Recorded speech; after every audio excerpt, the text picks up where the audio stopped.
We are back for another episode of the regular podcast. It's your host Kilo, and we're on the regular network. It's real.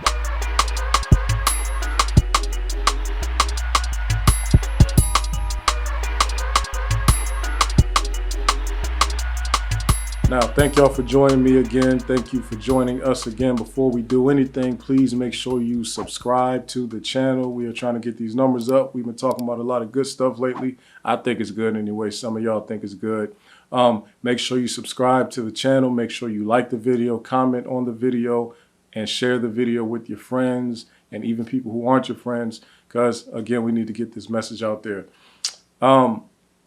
It's been a nice little break in between. What just happened right before I started recording is the debate, the Brian Kemp versus Stacey Abrams versus a Mr. Hazel debate in Georgia for the governor of Georgia. It was a pretty interesting debate. I will say that the Mr. Hazel, the Libertarian candidate, he was in the way. He was not needed at all. He has no traction in Georgia. He will probably not even get the 2% of the independent votes that normally go to that side candidate. Like, Georgia is heavily split directly between Kemp and Abrams. I don't see too many votes going to anybody else for that governor's race. Now, a quick recap, what I think of that debate, I will say I think Stacey Abrams and Brian Kemp stood their ground in that debate. I don't think any one of them overwhelmed each other in any facet of the conversation. I don't think either one of them swayed any voters from the other side to switch to their side, which, if you know anything about Georgia and how these politics go, people really just vote with their party. They don't really switch too much. They're not really looking to make changes or flop sides or whatever. Even though Mr. Hazel, the Libertarian, was a Republican the last election, now he's going independent or Libertarian. So that's whatever. But for the most part, people don't flip-flop in Georgia a lot from Republican to Democrat. I know there's been a lot of talk in the FBA, Freedmen, ADOS community about not voting for any candidate that doesn't have a reparations platform. But they're not being flipped Republican. They're talking about not voting at all if they don't get what they want, right? Or if we don't get what we want, right? So that's not the same thing. And most of those people arguing are not even in Georgia, so don't count that, right? So I'll say I think Stacey Abrams did a good job letting it be known, because a lot of people forget that she has extensive history working with Republicans and super conservative people when it comes to getting policy passed. One of the questions to Stacey Abrams was about, if you win the governor, it's very likely that the state Congress will be pretty much controlled by Republicans. So how do you plan to get anything passed? And she let it be known that I have a track record of passing laws and getting policy passed with Republicans in power. That's her specialty. And if you think back to 2018, that was a lot of people's critique of her, was that she worked with Republicans too much. That was a lot of Democrats' critique of her, is that she was they made it seem like she was like friendly with the Republicans, or that she would kind of betray the Democratic Party if she was to win, or if she was to become the Democratic candidate, because she worked so closely with Republicans and what they call across the aisle to get so many things done. And she was known as the type of person in politics, when she was in state politics at the representative level, she was known as the person that would kind of compromise on the entire plan just to get something passed, right? Some people look at that as you folded to the Republicans, but I look at it, and she does too. She looks at it as, at least we got some of what we wanted, right? So I can respect somebody who they might compromise a little bit. Now, I'm not down with, like, let's not compromise when it's talking about reparations, right? We don't want to compromise on that. Let's get our reparations, okay? And it needs to be specific to the people it should go to.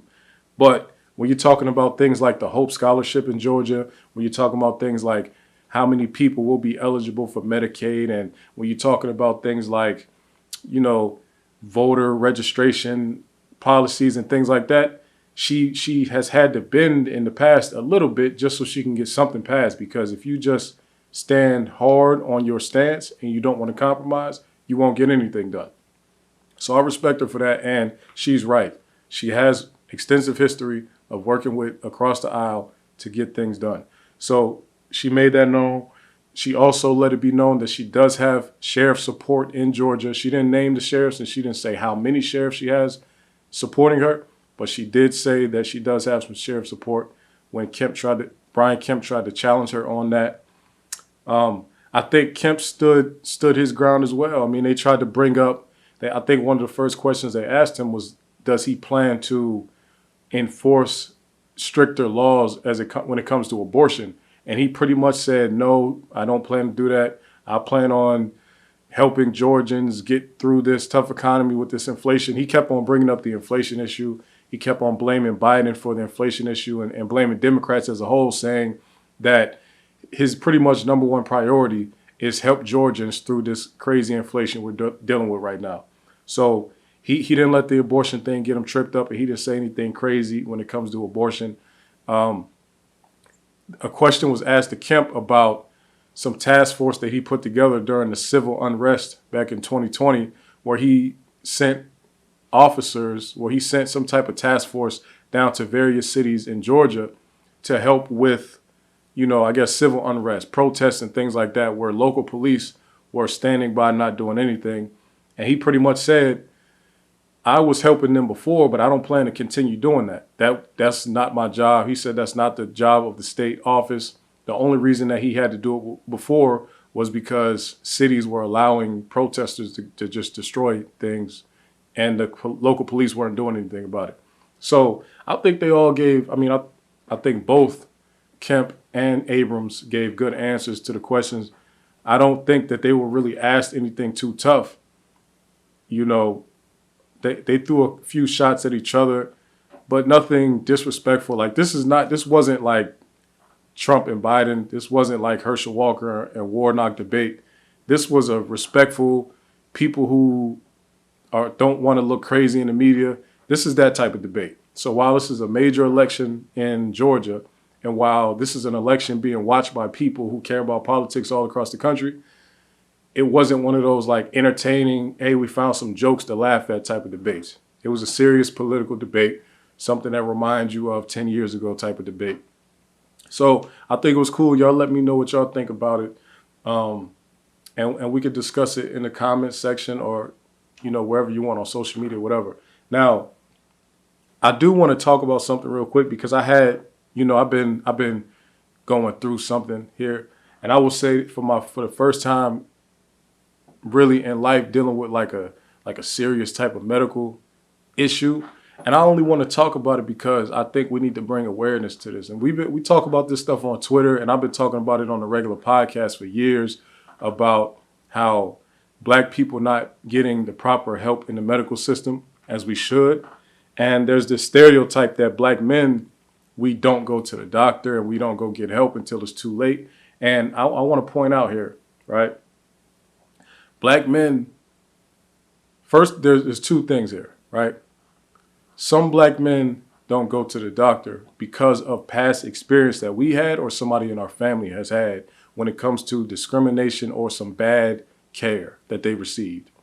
On the other hand, Black men do go get care or do seek care, but the doctors are telling us that essentially there's nothing wrong with us when there really is something wrong with us.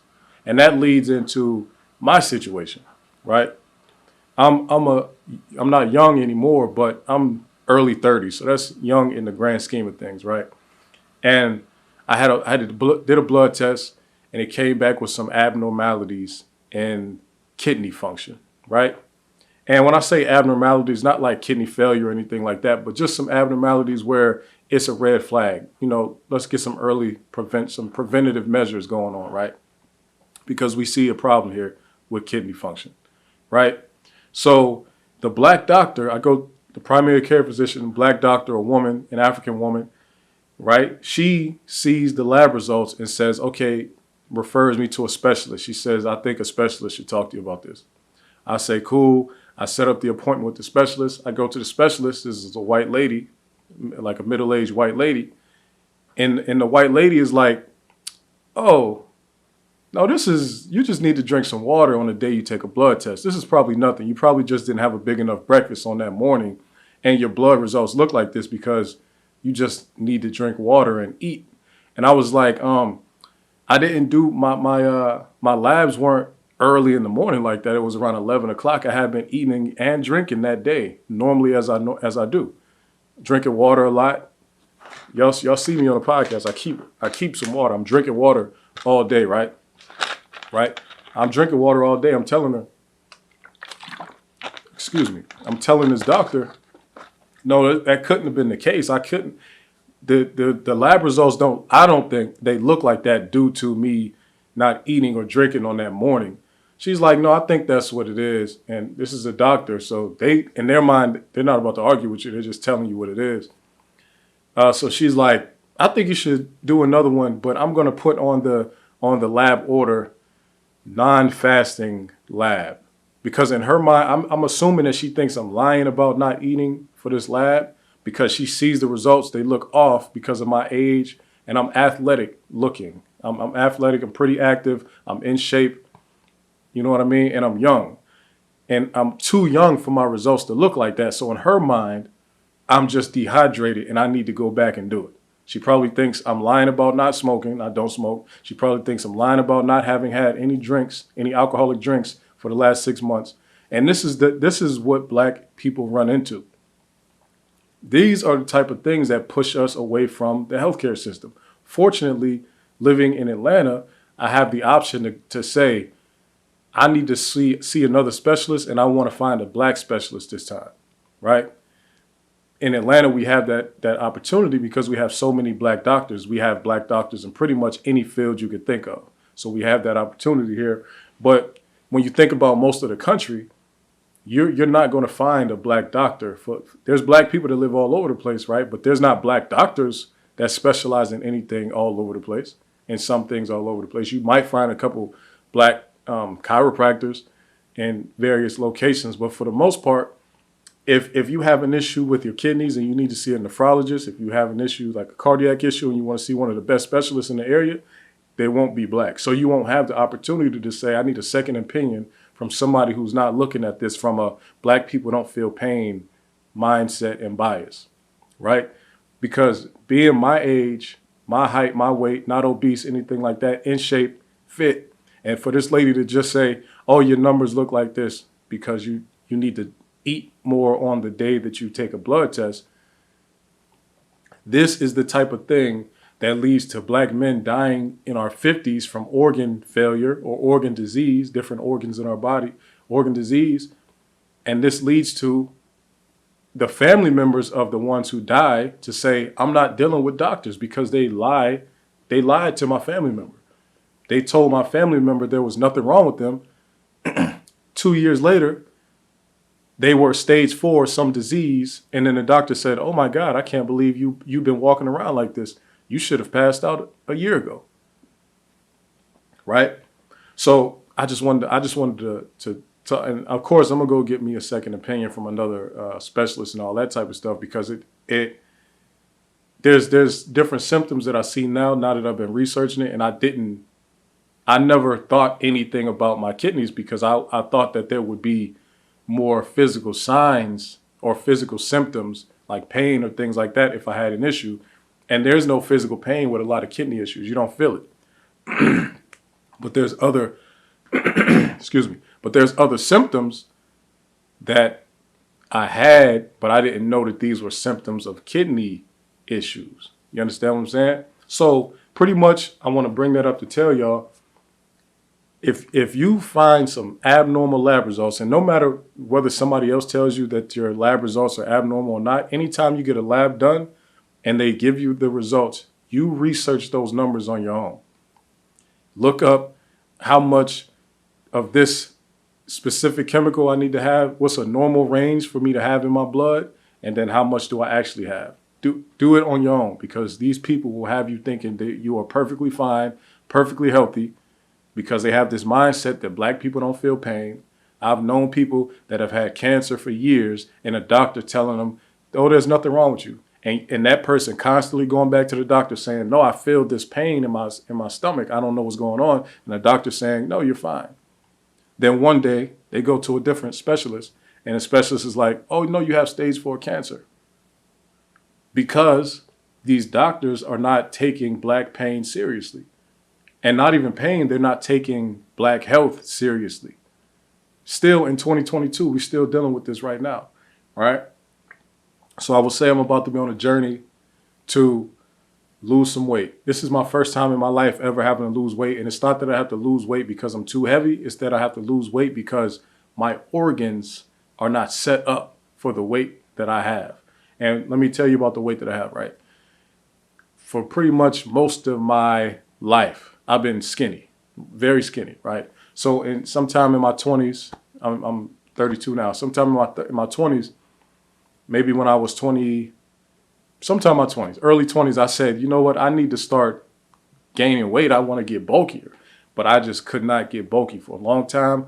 I did everything that people suggested, you know, the experts suggested, you know, did the powders, did the high protein diets, counted the calories, made sure my calories, made sure I was way above my maintenance caloric intake. I did all of that type of stuff, but I couldn't gain weight at all. So then by about age 26, 27, I started to be able to gain weight. So then I'm in the gym heavy. I'm doing my chicken and fish thing. I'm eating healthy. I'm doing all that. And I finally was able to get my body above 195 pounds at 6'2", right? So then I kept building it up and I was able to get myself to 205 pounds, right? Of muscle, pretty much, mostly muscle. So now I walk around, to me, it's like it's comfortable because this is the size I wanted to be. If you think of, I'm around the size of what you would think like an NFL receiver would look like. That's pretty much the size that I am. I'm not as cut up as some of them because they work out a lot more than I do, but I'm around that size, right? Build and everything. But I had to force my body to do it. I had to force my body to take on more muscle than it wanted to take on. You know what I'm saying? And I think that caused a shift in in how my kidneys were having to clean my blood out and some of the protein and the stuff and going on and some of the chemical imbalance in my body, right? So with that being said, I just want y'all to know I'm about to start documenting me losing weight. I'm trying to get down, I would say, all right, I'm going to try to lose 10 pounds as soon as I can. But I'm not going to do anything crazy. It won't be a cocaine diet or nothing crazy like that. But I'm on a journey right now. I'm about to lose some weight. And I think I'll be able to lose weight for a long time. I tried to help and tell other people how to lose weight. So now, and when they haven't been able to do it, I kind of judge them a little bit. Like, man, it's so easy to lose weight. But we'll see now that it's my turn to have to do it. We'll see if I can actually get my weight down to around 190, which I'll have to probably lose 15 pounds for that. But let's start with 10 pounds for now. But I think I'll be a lot healthier when I get down to 190, let my body re-regulate itself, let my organs catch back up to what's going on, and let's stretch this life out as long as we can. Okay, make sure y'all make these doctors tell you what's going on with you. Don't take no for an answer, get a second opinion, do all of that. If you are uninsured, that's another situation. I'm sorry about that. I am insured. I don't have the solution to that. But I will say, do whatever you can. Seek natural healers. Do whatever you can, but pay attention to your body. Okay? Learn anatomy, learn biology, learn physiology, and that'll make it a lot easier for you to monitor yourself. Okay, let me get into the meeting. Sorry, I probably talked about that longer than I should have. But let me. There's some business news in the media this week, and it's crazy. Once again, I haven't seen many of our great black podcasters or radio shows discussing this. And I think it's because a lot of times when we talk about black business, we need the owner of the business to yell at us and tell us, hey guys, I'm a black owner, I'm a black business, I'm a black founder. They like a lot of us need it to be screamed at us. I don't, okay? I'm really into this stuff. I'm really into black business. As much as we want to get reparations, we got multiple fights to happen, right? Part of that is paying attention to the people that are doing it right. That takes me to Vista Equity Partners, founded by Robert F. Smith. A lot of y'all have heard of Robert F. Smith before. Some of y'all haven't. A lot have. Most haven't, though. And it's because he's a black billionaire who doesn't run around always saying, hey guys, look at me, I'm black and I run businesses. That's not what he does. And he's the most successful that we have in this country. One of the most successful in the world of any race, but definitely one of the most successful black men, black American men in the country and in the planet. Now, here's the headline. Vista Equity Partners to acquire cybersecurity company KnowBe4 for $4.6 billion. That's with a big B. That's a capital B, right? So we talk about, we have people out here bragging when they hit, now there's nothing, of course you should brag when you hit a $1 billion net worth. That's great because that is something that a lot of people aspire to hit and it's a great thing. But we have a black man who founded and owns a company who bought another company for $4 billion, right? Net worth is not everything. What is your business doing, right? That's very important. This black man founded this company and is now buying other companies, multi-billion-dollar merger and acquisition deals. Let's look at it. Now, KnowBe4, the reason this stood out to me and the reason it came across my desk is because the company I work for actually uses this cybersecurity company. Okay? Let me read a little bit of it to you. Vista Equity Partners has agreed to a $4.6 billion all-cash deal to acquire KnowBe4, a publicly traded cybersecurity company specializing in helping enterprise workers avoid phishing attacks. Now, so as you just heard what I read, that will tell you what they do. They pretty much have software that, okay, so you hired them, KnowBe4, you become a client of theirs, and what they'll do is train your employees on how to avoid cybersecurity attacks on the company, mainly through phishing training emails and different things like that. So what they'll do is, first of all, there's a training that you have to do. For my company, we have to do it annually, right? But it's through this KnowBe4 company, right? So you'll get on KnowBe4's website, you'll go through their whole training course, and it'll teach you all the different up-to-date modern phishing attempts. They'll tell you everything the hackers are doing right now. They'll tell you the type of scams they're using. They'll tell you the ways that they're getting the information and then how they're using it in these attacks. They teach you everything, which is very valuable right now in a time when phishing attacks are through the roof, right? That's who KnowBe4 is, and Vista Equity Partners is buying them. Let's read some more. Under Vista's ownership, we will have access to additional resources and support, which will help us achieve our goals and deliver enhanced value to customers. That's what the KnowBe4 CEO said in a press release. Founded in 2010. So this company is only 12 years old and they already are worth $4.6 billion. Founded in 2010, Clearwater, Florida-based KnowBe4 delivers simulated phishing attacks via the web browser, offering a range of programs spanning videos, games, interactive modules, and more. It's about getting workers to know how to spot an attack and reduce the human error factor from a company's attack surface. So it's so good. I don't know if y'all know, I work in IT, right?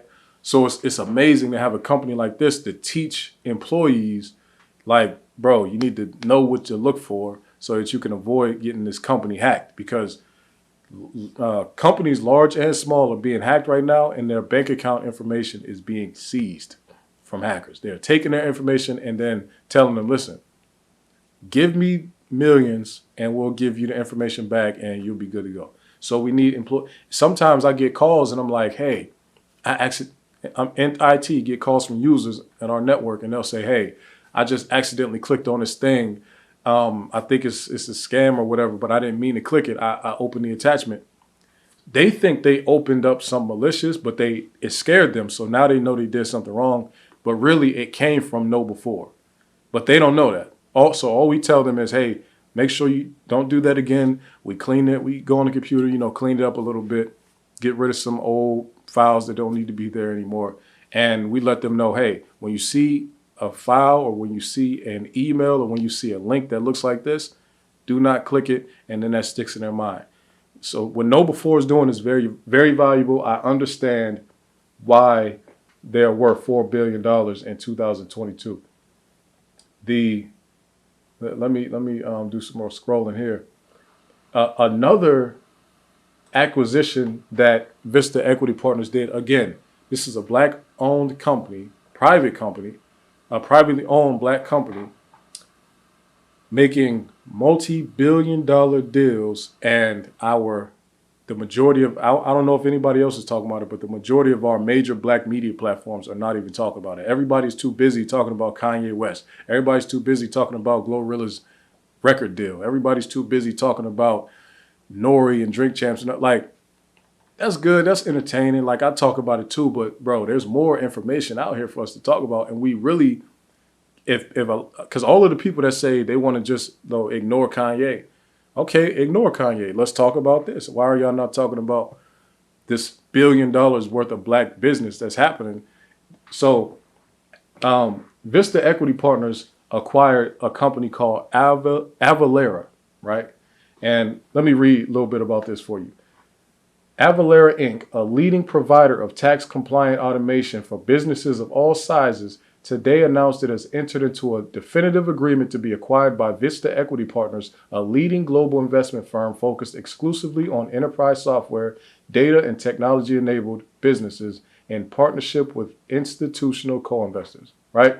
Under the terms of the agreement, Vista will acquire all outstanding shares of Avalara common stock for $93 a share, or $93.50 per share, in an all-cash transaction valued at $8.4 billion. That's a big bravo, big B, inclusive of Avalara's net debt. The per share purchase price. That's a tongue twister. Per share purchase price represents a premium of 27 cents over the company's closing share price as of July 6, 2022, the last trading day prior to media reports. Okay, so that's just with two deals, right, that I just read to you. Two deals within 2 months. Vista Equity Partners has acquired $12 billion worth of business. Again, black-owned company, black-founded company. So Robert Smith didn't go buy this company and then it was already big. He built this company from the ground up, starting in San Francisco. And in 2022, they are doing billion-dollar acquisitions. Multi-billion-dollar acquisitions on each acquisition. Again, Avalara is a tax software that lets businesses pretty much automatically calculate tax for each jurisdiction, each tax jurisdiction, right? So let's say you make a sale, if you're a legit business, not like, let's say you make a sale in Fulton County, Georgia, but you sold it to Kings County, New York. You need to calculate the sales tax based on the tax laws in the area that you are selling to and the area you're selling from, because you have some jurisdictions who they collect tax based on the point of origin of the sale, right? I think Tennessee is like that. It's based on the origin point. Whereas you got other places, it depends. The taxes are based on the place where the item is being sold to, right? And again, I'm in IT, so I know about Avalara because I work with it, and my company uses it. This is one of the biggest software pieces that we need. It's mandatory for our business. I mean, when you're dealing with multi-states and multi-jurisdictions, you need good tax software, and Avalara is like that. So for Vista Equity Partners to be purchasing them for $8.4 billion, that's major. That's major, and I think we need to get a little bit into Robert F. Smith's story, man. I've been you probably heard me talk about Robert Smith on the regular podcast going back at least 5 years, maybe more. I might have talked about him when I first started, but this dude is serious. Let me read a little bit of his bio on his website. Okay. Robert F. Smith was born to two working-class parents in a predominantly African-American middle-class neighborhood in Denver, Colorado. Now, let me stop there real quick. If you didn't know, Denver, Colorado does have black people. I know some people think Colorado and you just think mountains and white people, but I've been to Colorado Springs and I was surprised to see that there was a black community out there and they support each other. Like they have their area and they support each other and it's beautiful out there. Like I love the mountains anyway, but to see, like I would have never guessed I would see that many black people in Colorado, not even joking, right? I thought the only black people in Colorado were at the University of Colorado and the Denver Broncos team. There's actually black people out there, okay? And I read about him some years ago and I found out that there was like a large, not a large, but there was a substantial black community in Denver, Colorado. And Robert Smith said that the neighborhood he grew up in was full of black professionals. I think he said his parents were teachers. And he said pretty much his whole neighborhood was black doctors, dentists, black engineers, black teachers, just all the black professionals. They all lived in this like big neighborhood full of black people doing good. And that is what sparked his mind to feel like he was not an inferior person, where he could go on and do amazing things. He went on to Cornell University. He got a degree in chemical engineering. Like, let me read some more of his bio. After graduating from Cornell University, he began working in industry in applied research and development and received 2 U.S. and European patents and numerous awards. He graduated with honors from Columbia Business School and entered the investment banking in mergers and acquisitions for Goldman Sachs in New York City, later San Francisco. To empower technology companies in enterprise software markets, Smith launched Vista Equity Partners, a global investment firm in the year 2000. Today, Smith is Vista's chairman and CEO. Under his leadership, the firm's portfolio has grown to include some of the world's leading enterprise software companies. Now, enterprise software is big for me because my journey into the tech space started from me. Well, it didn't start here, but it really got going from me learning Java, the Java programming language. And Java is known as the enterprise software language of choice, right? It's business software. A lot of business softwares around the world are written in Java. I don't know if you're familiar with what I'm talking about, but just know that's what it was. Now, one thing about this man, you might have heard about him. This is the man who pledged all of that money to Morehouse to pay for all the graduates' tuition. That's him. He paid off everybody's debt. He paid for everything that graduating class owed. He paid it off. That's this man. So we talking about some money here, like some real. This dude is not like, if a crash happened tomorrow, he wouldn't be broke. Like he would still be very rich. Okay, he's a very wealthy person. He's at the level where his net worth does not tell you the scope of his financial power. That's where he's at. You know what I'm saying? Like he's a rare situation. This dude is not regular. That's why I don't understand why more people don't talk about him. This dude is not, he needs to be taught about, black people need to share the information about this man to each other. He's the real deal. Throughout his life, Smith's commitment to philanthropy and equity has never wavered, and finding ways to make a difference in the communities where he lives and works is central to his character and approach to life. During his 2019 commencement address at Morehouse College, a historically black institution, Smith surprised the graduating class by pledging to pay off the entire class's student loan debt, a $34 million gift that helped nearly 400 graduates. He is also a major donor to the National Museum of African American History and Culture and chairman of Carnegie Hall and the chairman of the Robert F. Kennedy Human Rights, among many others. Listen, I believe that he should be studied, man. Just like I talked to you about Lonnie Johnson, I think Robert F. Smith is also one of the most intelligent people on the planet. He overcame a lot to get into the industry. That he's in and he's dominating in. Now, this is the thing, right? This is why you should never have any shame in having a job, because first of all, he went to school for chemical engineering. So, he went to Cornell for chemical engineering. So he already had to be one of the sharpest tools in the tool belt, right?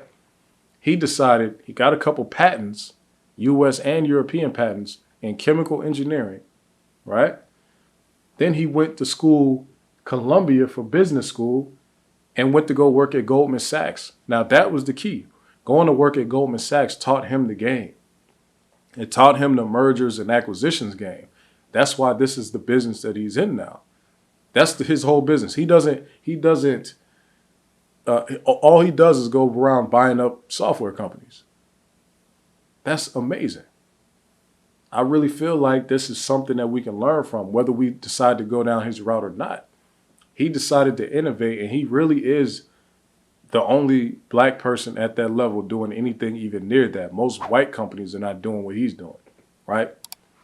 I think they say that he has his company, Vista Equity Partners, has a $94 billion portfolio right now, right? Again, black founder, black owner, still privately owned. Listen, man, Vista Equity is it's a serious company, man, and it's founded by a very, very, very serious person. He also invests in black movies as well. He knows that a lot of black people have a hard time getting funding for their movies, so he invests in movies, right? So if you have a script, if you got a good idea to make a movie and you have the means to make that movie, or you have the idea and you have the access to the production crew, but you just need the funding, this is try to get your script over to this man. He might fund it for you. That's how he is. He's funding independent movies out here for black creators and maybe some others as well. All right. So that's all I got for y'all. Make sure you follow on Instagram at The Regular Network. Make sure you hit us up on Twitter, The Reg Podcast. Make sure you email me with any questions you might have. That is regpodcast@gmail.com. Make sure you visit the website, theregularnetwork.com. Check us out on Reddit at The Regular Topics. That's all I got for you, man. Subscribe. Peace.